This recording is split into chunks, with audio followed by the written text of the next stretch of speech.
Hey everyone, thanks for tuning in. I am just having a little morning espresso and working on this fun futuristic dashboard that I want to share with y'all.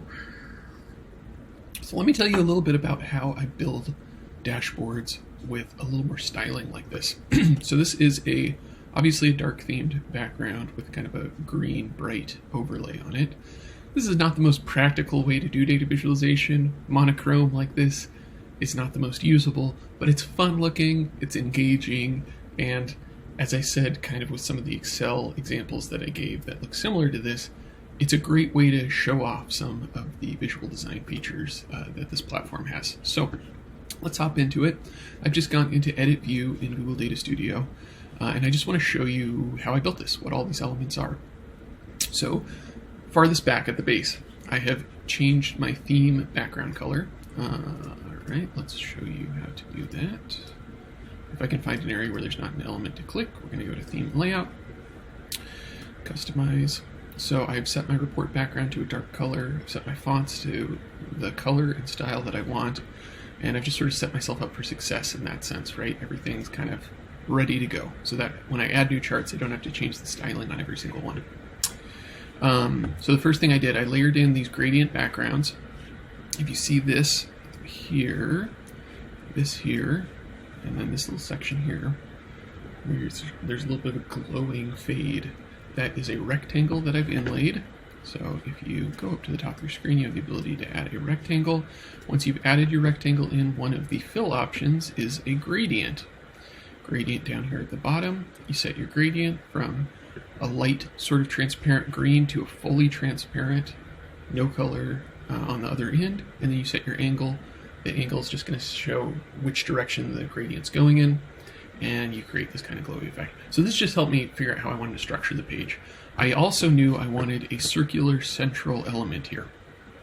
So I started that out by just dropping in circles, literally using the circle tool here, and then styling those circles in a few different ways. So this outer circle has no fill, but it does have a double outline. So one of the options when you add the border to your circles is to select your border weight and then your border style. One of those is double, so I get that little double effect. The next one you see in here in the center, it's going to be hard to click on that one just because I have so many elements layered here, but that inner circle there is just a regular circle with a 5-point wide border in a dark green, but the center of that circle is a green color that's transparent. So when you select a custom color, you have the option here to select transparency. So in this example, I filled it with green, but I made that green pretty transparent, so it's got that kind of glowy effect. Now the thing that gets a lot of people's attention here is this movement, this little animated thing in the back. That's just a GIF I found online. A GIF, GIF, is a type of file that allows animation and movement. You see people share GIFs online, those funny little sticker type things that you see when you're chatting with people. Data Studio allows you to actually import GIFs, and you can create fun little effects like this. This really is just to show off that you can do it. It's not practical, it has no real value from a data communication perspective. It does grab your attention, but it's really just to show off the capabilities. One other little thing in here, it's going to, again, hard to select because I have so many elements layered, but this circle here is actually a pie chart.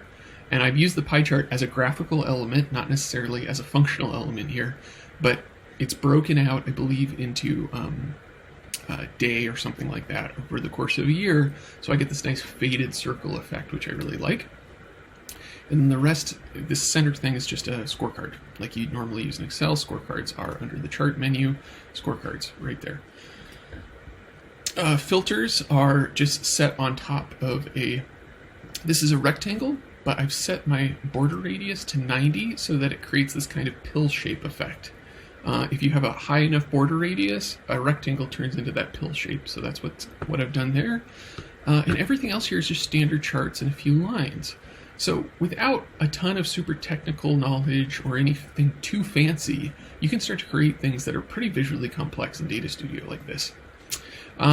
Thanks for joining and checking this out. I'll be posting more videos like this. If you want free templates, including this one, you can join my newsletter. I've included that in the description box. I also have a full template that I sell on By Marketers, which I'll include a link to below. And I look forward to having you along for this Data Studio ride.